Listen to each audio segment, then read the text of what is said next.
Hi, good afternoon. My name is Arful Huck. I'm part of the MX product management team at Juniper Networks. I work on the virtual MX product.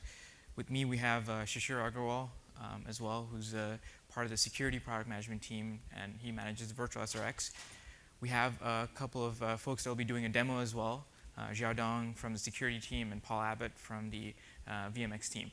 What we're here to talk to you about is enabling and securing business applications via the hybrid cloud.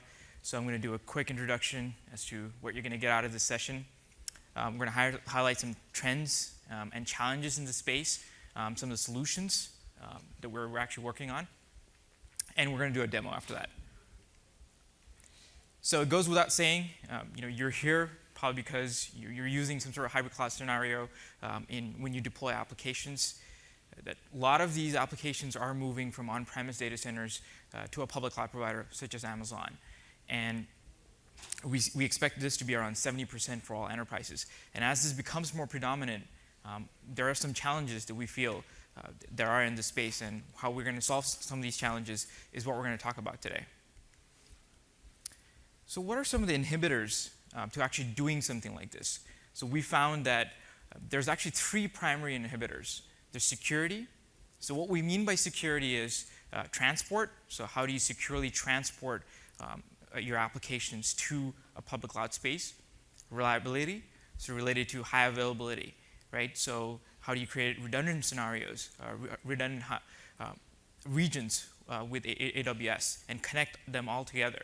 And IT governance, this has to do with HIPAA compliance, but again, that's also part of security because it involves securely transporting your applications to the public cloud.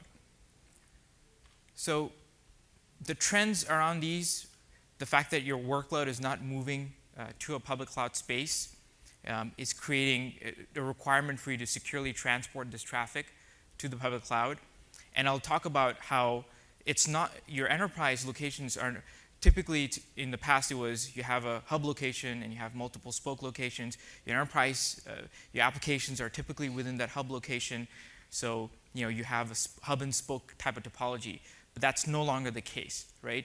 You now have an instance residing in AWS. How do you get connectivity to that instance? And how do you do that securely? So we're going to address that. And your security parameter is no longer your local data center, because your firewall that's within that local data center is not protecting all the applications. Some of your applications are residing within the public cloud. So how do you extend that parameter to the public cloud as well? So that's what Shishir is going to be talking about. And then some of the routing challenges that you might face in the space when you have multiple endpoints. Some of your endpoints are enterprise locations. Some of these are residing in your public cloud. So how do you put all this together? So what I'm highlighting here is a scenario where you have a customer that's, it's an enterprise customer who has some of the workloads residing within a local data center, and perhaps you're getting an Amazon service through Direct Connect. There's a lot of providers out there providing a Direct Connect service to Amazon, and then, or you could be coming in through the internet, right? So that's another way to do that. And you have multiple regions. So you have a VPC instance in region A, a VPC instance in region B.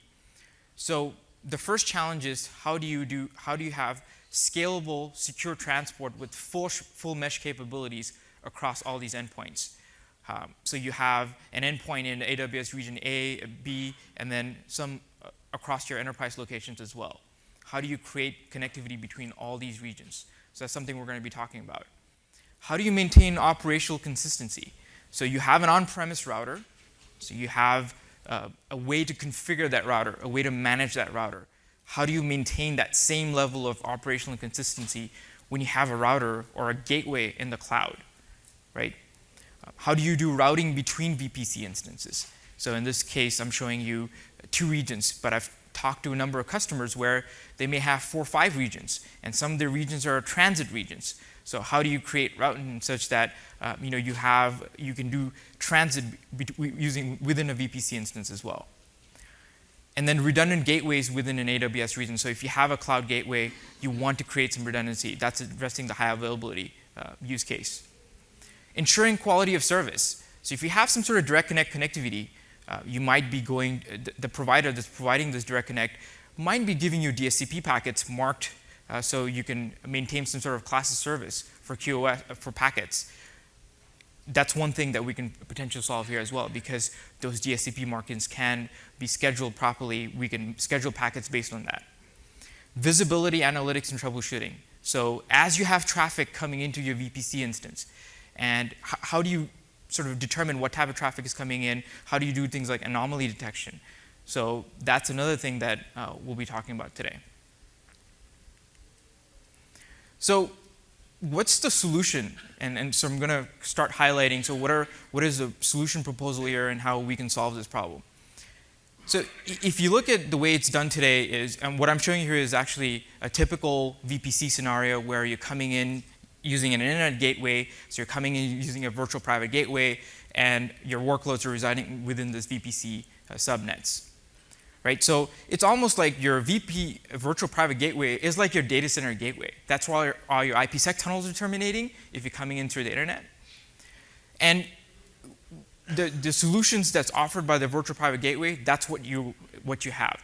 Now, how can you get around this? The way to get around it is to augment this by deploying a scale-out virtual router within your own VPC instance. Right? So you're no longer bound by the capabilities of this virtual private gateway router. Your capability is all within your own sort of VPC instance. You instantiate a virtual router within your own VPC instance. You terminate the traffic that's coming in from your enterprise into this VPC instance. Right? So whatever overlay technology that you may be using to connect all your other enterprise locations, you can now extend that to this VPC instance. So it's almost like creating a scale-out virtual router within your own VPC, so you can sort of maintain your own topologies. So this is one of the solutions that we can propose here. So instantiate a virtual router within the VPC instance and create IPsec VPNs that extend from your enterprise all the way into the VPC instance. I've talked about IPsec here, but for instance, if you're using Direct Connect, you might just end up using GRE. In fact, the demo that we're going to show you today is actually with GRE. And so over GRE, you could do MPLS, you could be doing VXLAN, any type of overlay technology that you might have. Right? So it's creating this any-to-any connectivity between your enterprise locations into your VPC. Right? Maintaining that operational consistency. So how can we solve that problem? So the proposal that we have is, the solutions that we have use Junos, which is a carrier class operating system that has all these capabilities built in. Right? So automation capabilities that you might be using on-premise, using Chef, Puppet. Right? Those capabilities can now be extended to the cloud. If you have any sort of, if you're using routing capabilities, so BGP, OSPF, all these other routing protocols are now extended into this VPC instance as well. Any sort of analytics, so you're getting IPFix, JFlow records, that sort of information, that's also available now, right? And if you have some sort of analytics engine, you can now extract data and sort of analyze this as well within the cloud. So again, going towards that any-to-any connectivity across multiple regions, I was highlighting the fact that if you're using VXLAN or some sort of dynamic routing protocol, you can terminate that tunnel into your VPC instance, because the fact that you have the router within that VPC instance means you can terminate just IPsec, and over IPsec or GRE, whatever overlay routing protocol you're running, it's up to you. And redundancy within a VPC, that's another thing that I'll talk about in a couple of slides, where you can deploy multiple instances of a virtual router to create high availability within a VPC, right? So that's also very important. Now you can terminate your tunnels within that VPC router and then create some sort of redundancy. If you have a failure in one of your VPC routers, then you can fail over those tunnels to your second router as well. So a deployment scenario like this would essentially have a VPC internet gateway. And what we're looking at here is a virtual MX solution. So if some of you are familiar with the MX product line, we essentially have a lot of hardware, physical MX platforms. We have a very extensible control plane and a forwarding plane. And what we've essentially done is virtualize this product, right? And now you can instantiate a virtual instance of this product within VPC. So what I'm showing here is 2 instances of VMX that is acting in redundancy mode. So you terminate your tunnels here, and essentially you can create default routes from your private subnet into this VPC router, and from there you can do all sorts of overlay tunneling and the stuff that I just mentioned earlier. So this is the enabling piece to hybrid cloud. And the next piece we're actually going to be talking about is actually the secure piece. So that's what Sushir is going to highlight, and then we're going to go into the demo.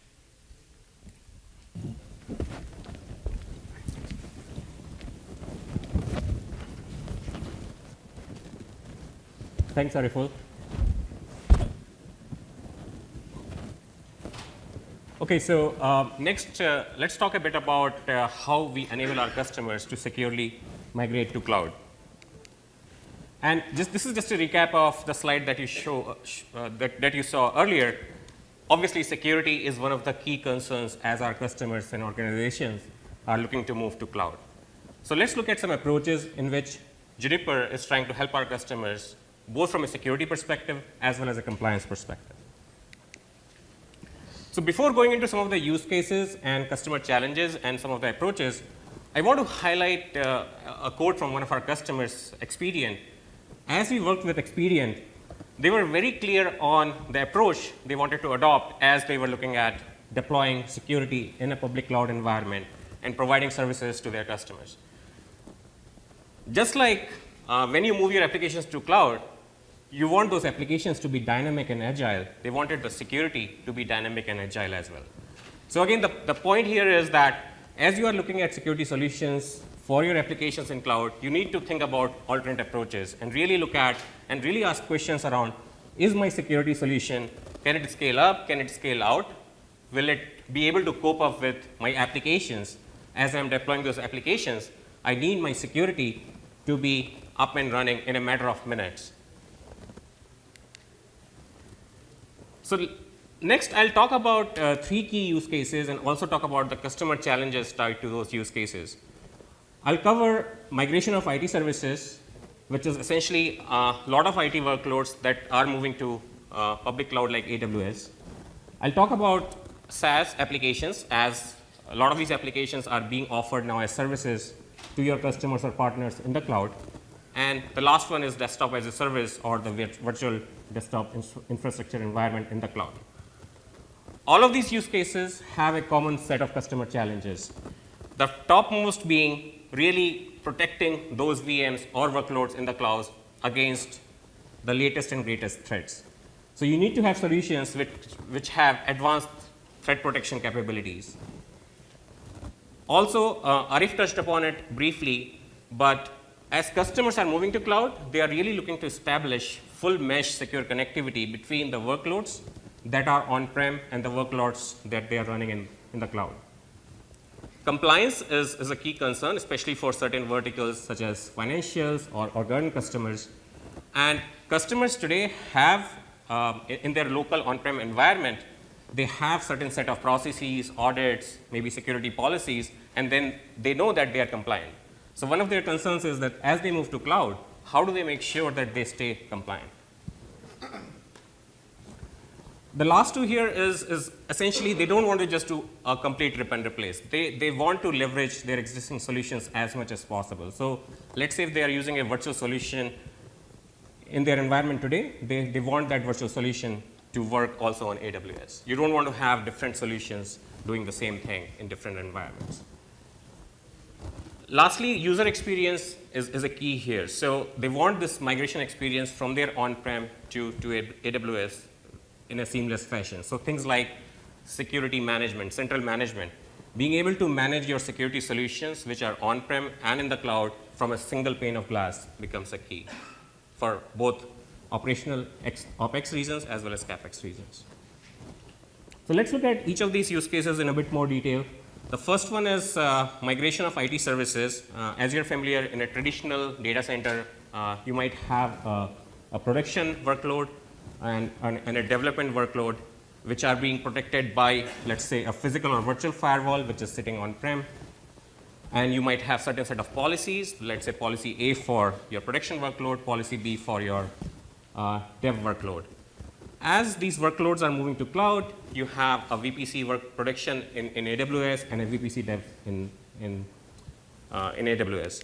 So the first thing the IT administrators are looking for is really the capability to really talk to each of these workloads in a secure fashion. So they are really looking for essentially creating a full mesh secure VPN. And just like on-prem today, they have a firewall which is acting as an IPsec VPN termination point. They want the same functionality in the cloud with a virtual firewall that can essentially create that full mesh secure VPN connection. In terms of compliance and policy migration, again, as I mentioned earlier, you have policy A and policy B on-prem today. They want these policies to seamlessly migrate to the cloud so that they know that they are still compliant.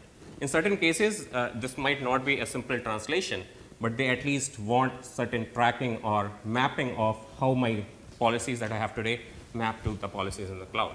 So then when they have to pass the audit and compliance checks, they can do it in a seamless fashion. Also, again, leveraging existing solutions, it could be solutions in terms of a virtual solution, also in terms of the scripts and automation that they have developed in their environment. They don't want to just throw it away. I mean, it's a lot of effort for them. They have invested resources over the years to build knowledge around that. They want to leverage that and as they move to the cloud. And lastly, management and automation. So again, central management where you can manage the policies and firewall that you have on-prem and the policies and firewall in the cloud through a single pane of glass is absolutely critical. Otherwise, it's an operational nightmare. The second use case here is around software as a service, or if you have burst in your workloads, you're bursting to the cloud. Essentially the same scenario, but now you have exposed your environment to external customers or partners. So you have to be really protecting your workloads against the latest and greatest threats that can come from outside. So the key thing here is to protect yourself against what we call as outside-in attacks. So you have hackers that are trying to attack your environment.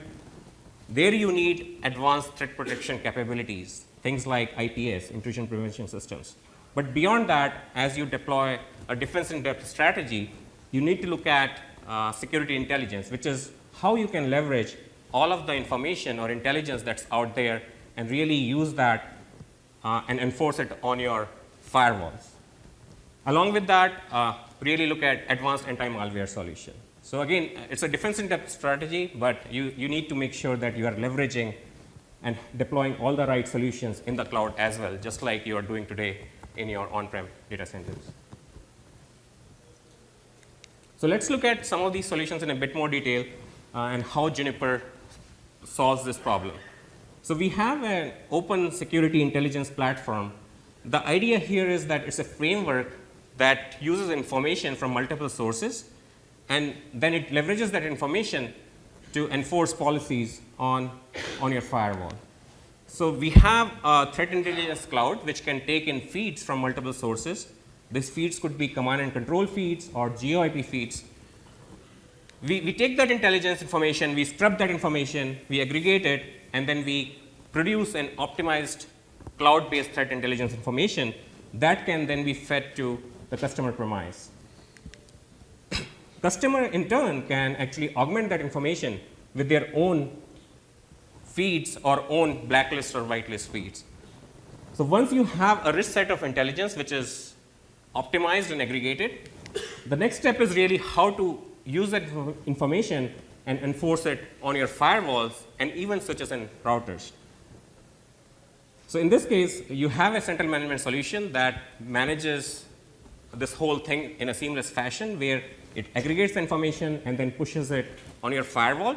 But we are going one step further, and we are also enforcing that information on your switches and routers with ACLs. So imagine now you are able to block those threats upstream at a switch and router. The next is advanced anti-malware features. So again, malwares are getting more and more sophisticated each day. You really need sophisticated anti-malware capabilities. So we launched a new advanced anti-malware solution called Sky ATP, or Sky Advanced Threat Protection, about 2 weeks back. This is actually an overview of that solution. Essentially, as the content is flowing through your firewall, as we can actually send the file which we believe has malware to a advanced anti-malware cloud service, which has a set of malware inspection engines. Quickly, we want to apply some fast techniques so we can come back and give a fast verdict for inline blocking such that the malware does not even hit the user or endpoint. Then we can augment that with further sophisticated dynamic analysis, which uses sandboxing techniques, and we have intrusion deception techniques so that we can better identify malware with literally 0 false positives. All of this environment is again centrally managed. That's the key here in terms of user experience, where you can configure it. We do a lot of reporting around this to manage what files you want to inspect, how do you want to do the inspection. And finally, you can augment that with the threat intelligence service that I mentioned to you before. So imagine you might already have an infected system in your environment. The way this malware tries to proliferate is it would try to go out and talk to the command and control servers. And because you have the threat intelligence coming in, which could be in the fashion of IP address, URL, or domain names, we can actually block it as it's trying to go out and talk to the command and control servers. In addition, we can leverage all of this log information in terms of threat intelligence events, which could be command and control hits or the malware that we have identified, and do analytics around it to really identify whether you have a compromised endpoint in your environment. And we can then feed that information back to the firewall and even quarantine those compromised systems. So essentially, we are closing the loop here with very sophisticated anti-malware service or engines with threat intelligence, and then really applying that information as enforcement points on the firewall. And I think this is key here. A lot of times you can identify what's happening in your environment, you might have logs, but you are not able to enforce it on your firewall, or in this case, we can also enforce that on switches and routers. So let me talk about the last use case here, which is around desktop as a service. Here, again, as this environment is moving to AWS, here what you need to be worried about is the inside-out threats. So as your employees are trying to go out and accessing different websites, you want to make sure they are not bringing any malware back. So things like application visibility and control, user identification, what user is accessing what applications, and unified threat management capabilities with antivirus, anti-spam become critical here. So let's look at one of these in a bit more detail, application visibility and control, which is essentially the capability to identify applications so that you can understand what applications your employees are accessing, which are the applications that are risky. Once you know what applications are being accessed, then you can apply firewall policies for it. So you can block access to risky apps, and you can also tailor those policies based on users. You can also apply quality of service to those applications. So for example, if you have a lot of video traffic going through your network, you can actually rate limit that video traffic and maybe prioritize some other business applications that are critical for your business. And then you want to have the capability to inspect SSL traffic with SSL proxy features, as well as leverage IPS, traditional signature-based techniques to block malware.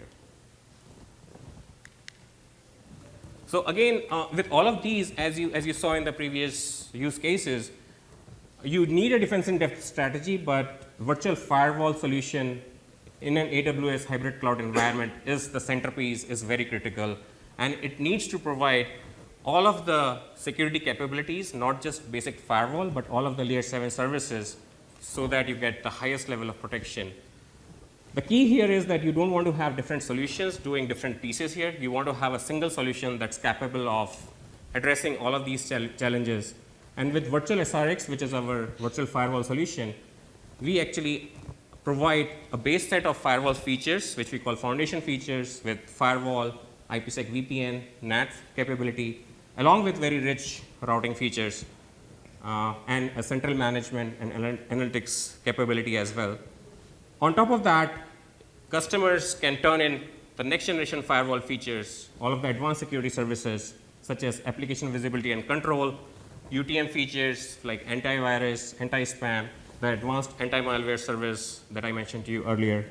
And lastly, the security intelligence capabilities in terms of bringing in threat intelligence and enforcing it on the firewall or switches and routers.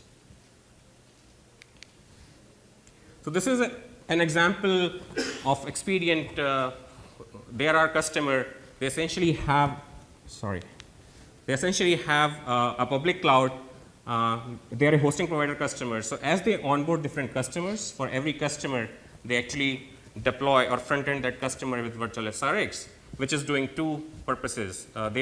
Virtual SRX is providing secure connectivity from the public cloud to the customer premise, as well as virtual SRX is protecting the hosted VMs against any kind of threats. And depending on the customers, they can turn on the services, either just basic firewall or IPAs or any kind of advanced services. So they are able to provide differentiated services depending on the customer requirements.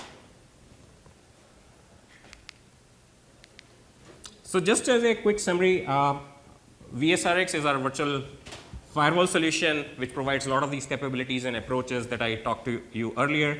VMX, which Ariful covered, is our virtual router. You can actually download a free trial version of both of these products on our website. The AWS version, we are demoing it at our booth, so please stop by and take a look at the demo. We'll do a demo live here in a few minutes. And both of these products are already shipping. They will be available on AWS in the next few months. So with that, I would like to invite Shadong Zhu. He is the senior software manager at Juniper. We'll do a demo of VSRX first, followed by a demo of VMX. Thank you, 谢谢.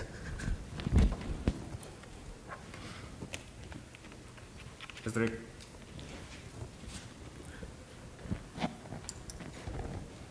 Okay, so as Shadong is bringing this up, we'll show you actually a demo for 3 use cases. The first one being VSRX as a perimeter firewall, and we'll show you an example of how you can block access to a website which would tie to the desktop as a service use case, so doing inside-out protection. We'll show you then secure connectivity between your workloads in AWS and connecting it to your private cloud, which in this case is a workload that we have in the Juniper lab. And finally, we'll show you also NAT capabilities with virtual SRX. So this is the topology that we are going to use today. We have created a VPC. You have the default internet gateway coming from AWS. Within that, we have created 2 subnets, a public subnet, which is attached to the internet gateway, and a private subnet in which you have all the workloads that you want to protect. And those are connected by virtual SRX. So any traffic in and out of the private subnet is going through virtual SRX or the virtual firewall here. In addition, we also have created secure connectivity or secure tunnel between the AWS workloads and your private data center, which in this case we have used Juniper as an example. We have workloads running in the Juniper lab. We have a virtual SRX instance there as well, which is providing perimeter firewall functionality, as well as really we are using in this case as an IPsec VPN termination point to create the secure connectivity. So with that, I'll hand it over to Shadong to run through the demo. Good afternoon. My name is Xiaodong. I'm going to do a live demo for VSRX on AWS. So as just Shisha said that we can for this one this is a EC2 console. So we create a VPC for this demo. Yeah. For this VPC,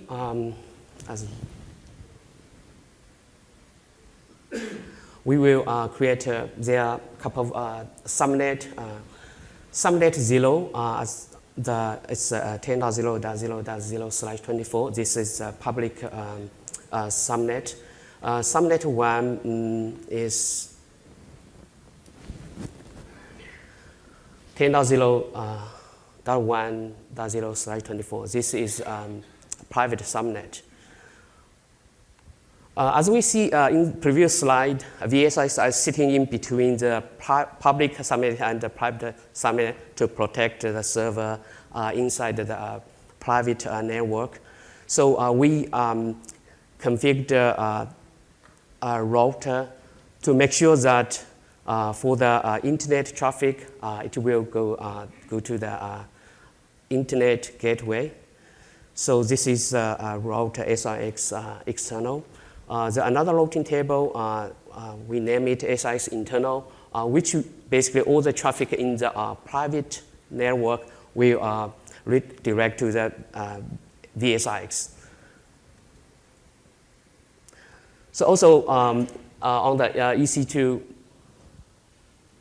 instance, here we have two instances. One is VSIX, actually we name it SIX here.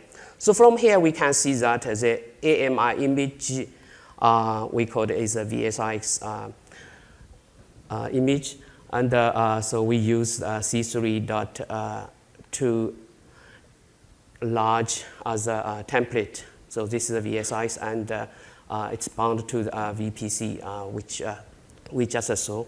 And also for this demo, we also create a Linux PC inside the private network. So this PC was assigned the private IP address. This is 10.01.51. We will see this is we will use this one to do some demos. In this video, we're going to introduce VSRX deployment in AWS, and we're going to demonstrate the key functionalities and features for VSRX and the user cases for the public and hybrid cloud. VSRX in AWS, it provides customers with a security gateway to protect the connectivity to customers' hosted VMs. And it also can establish a security tunnel between customers' public cloud deployment and their on-premise deployments. On the left of the topology, this is our deployment in AWS VPC. We have two subnets here. We have the public subnet, which connects VSRX to the AWS Internet Gateway and get access to the internet. On the private subnet, we have our Linux VMs deployment that connects all the internet-bound VM traffic from the private subnet, all goes to the VSRX. And the VSRX acts as the security gateway for this private subnet. And also, we can establish IPsec VPN tunnel between the AWS VSRX and our Juniper NAB VSRX on the left side.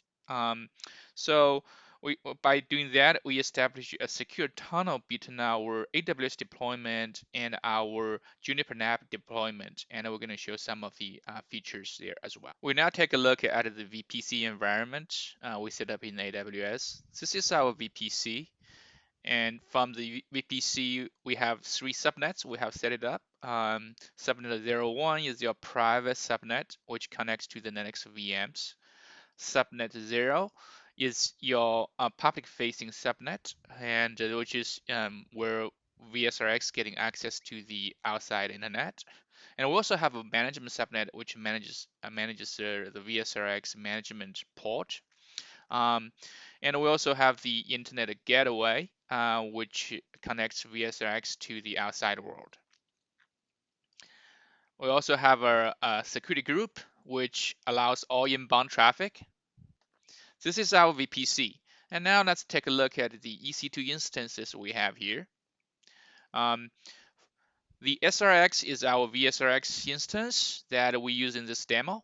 And we also have the Linux SRX internal instance that we connected to the VSRX. We're also using that in our demo as well. So now let's go on and SSH into both instances and going through our demo. So first, let's check how the VSRX connectivity works. This is our VSRX instance, and here is our Linux instance. So from the Linux instance, let's just pin a public IP address, like google.com, and we continually sending the ICMP signals to pin google.com. And let's go back and see VSRX. We're going to show security flow session and see how the flow session goes through the VSRX. And from the session ID, we can see some of the sessions associated with the Google public IP address, and it's using the ICMP, and that goes through the interface GE000 with the packets and bytes.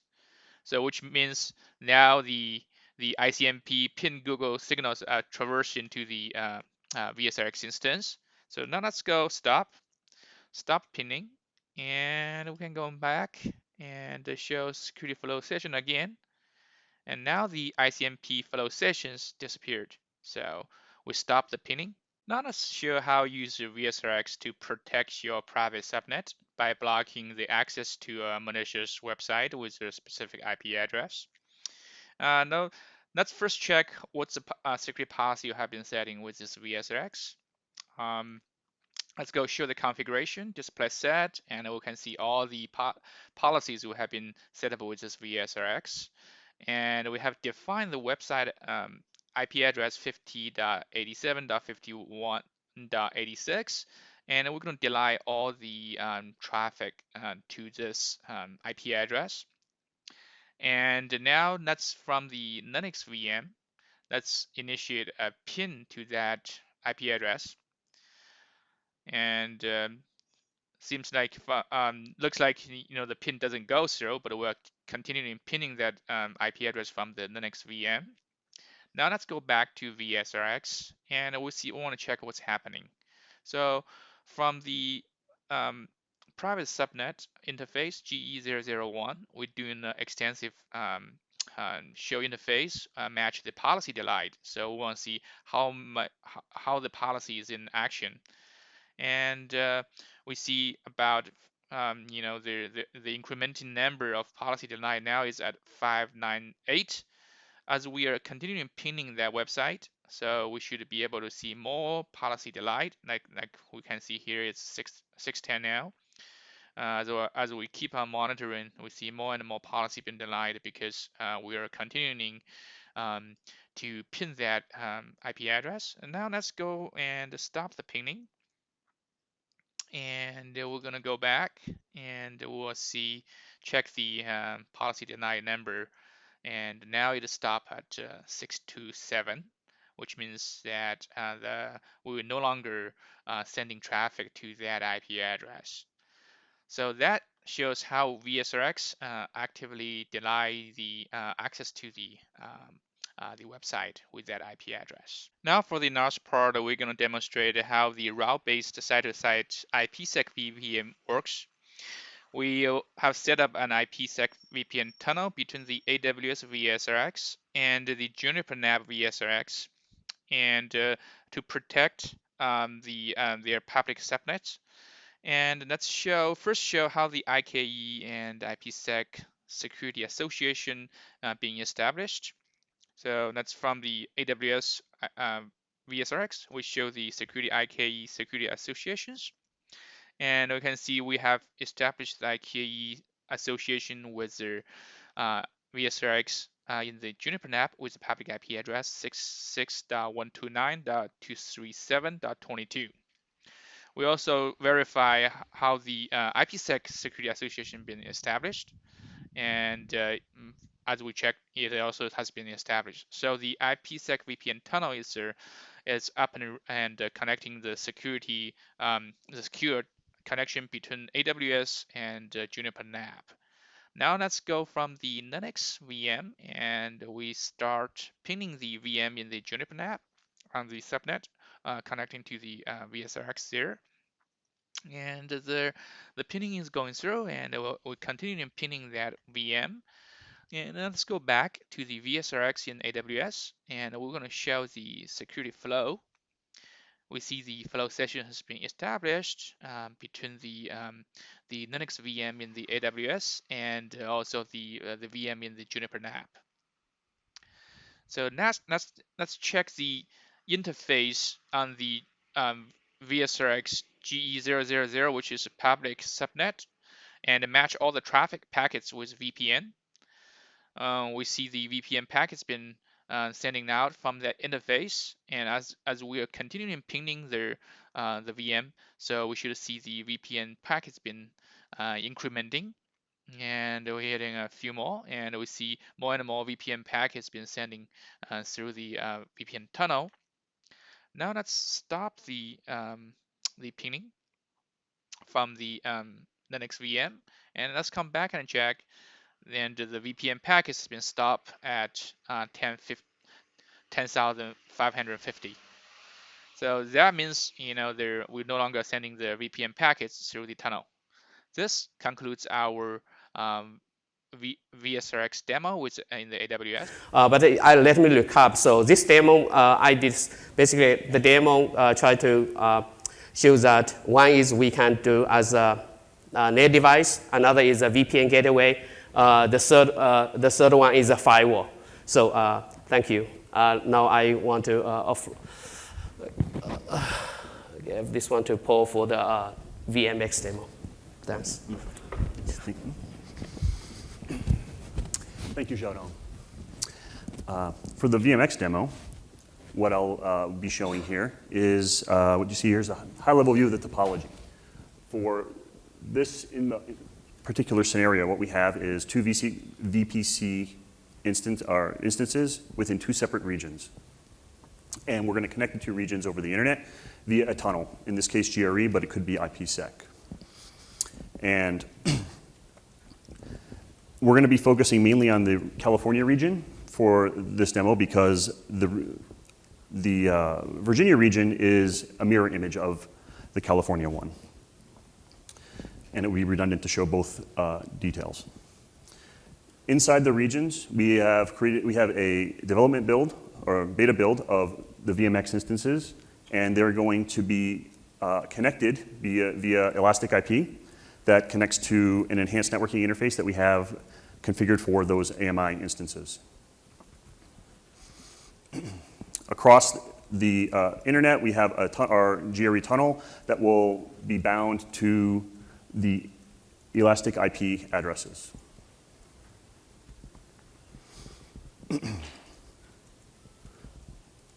So what we're going to do is go quickly through the Amazon dashboards. For the first one will be the EC2 dashboard, and then following that we'll show you the VPC configuration for this.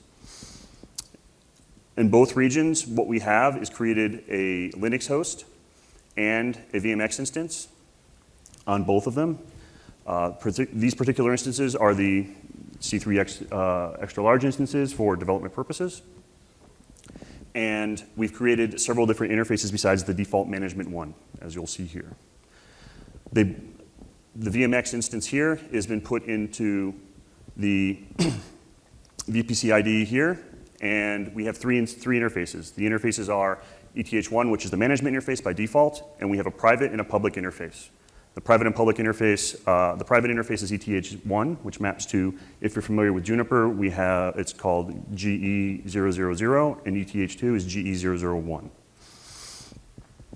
Now, for the CE instance, the client that we're going to be using to generate traffic for this particular demo has two interfaces in the same VPC and also in the same subnet, if you'll note here. Now, for the VPC instance, this again is in, as you can see at the top, the California side. The instance in particular we're concerned with is the default that's called def VPC here. And from a networking perspective, what we have is standard route table, and we're going to go dive in quickly to the subnet configuration of what we've done. Let me move this out of the way. So as you can see in here, we have the /20 that's been configured, and the subnet that we're concerned with here is the one ending in 1B9, which was assigned to both of the instances from the EC2 configuration. The routes that have been configured in this particular instance, as you can see, we have a /16 that's been configured for this subnet that covers all of the private and public subnet IPs. And we have static routes configured here so that the traffic will pass between the client side on this, in this region to the client that is in the Virginia, the East Coast region. These have to be here for the VPC to route the traffic, otherwise it does not pass. And then from a networking configuration, the ACL perspective, for this demo, we just leave it open, and for your purposes, obviously, you can make it as granular as you'd like. Right now, what we'll show is the VMX basic configuration, and not the basic configuration, I'm sorry. We'll show a BGP summary. We're using BGP as our routing protocol to propagate prefixes or subnets from each region to the other. By using BGP, as you create an instance or create an interface for the VMX instance, they will automatically be propagated from each side without having to do any manual configuration. As you can see here, we have a pure adjacency over 10.1.1.2. This is our tunnel interface, which we'll see here in a second. And this is the route table. On this screen here, you can see where you have BGP and direct interfaces. The BGP routes are learned from the other side across the internet on the other VMX instance. The subnets we're going to be sending traffic to is the 20.0.3.0 subnet. And the interface it's going to go through is the GR, it's called GR for GRE interface, coming up here in a second, and we'll demonstrate connectivity. It comes up, and then we can ping across. The local IP here at the bottom, that's the local interface, and I'm going to be pinging the reciprocal interface on the other side. Now what we're going to do is jump over to the CE device, our Linux host, in the same region in this VPC instance, and we're going to run iPerf to generate traffic. On the right-hand side of the screen, we have a web portal to the traffic statistics for our virtual forwarding plane, which is as Arif had mentioned earlier, it is the virtualized version of the control plane that is on our MX router platforms. You can see here at the top where it says port statistics. As we generate traffic, we're able to push through here, in this particular case, about 500 meg bidirectional between both the east and west coasts.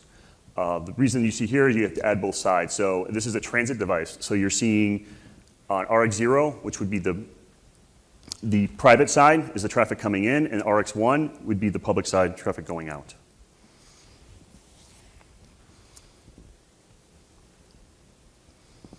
And then on the left here, you can see we've sent about 600 megabytes, and for this side of the link, we've sent 260 meg this direction. On the other side, it's about the same, 250, 260. And that's it. Thank you very much.